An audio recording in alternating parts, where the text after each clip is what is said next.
Hello guys, welcome back for another video of Service Reset My Car. Today I'm going to show you how you can reset the tire pressure monitor of an Audi A1. It's a 2016 model. I had some inquiries for this one and I'm going to show you how you can do it for yourself or for somebody else. Before we start, I want to mention our YouTube channel. It's Service Reset My Car.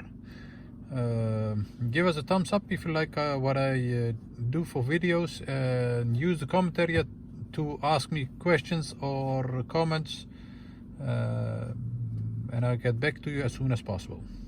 Okay, to get rid of the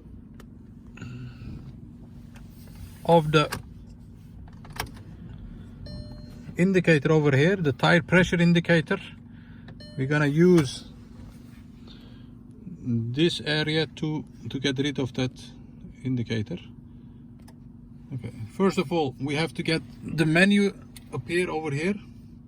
Press the back button, and it's important to have the different menus over here. Once you are there, turn to car, press this one, go to servicing and checks, and use this area. Press it and store tire pressures. Yes, store now.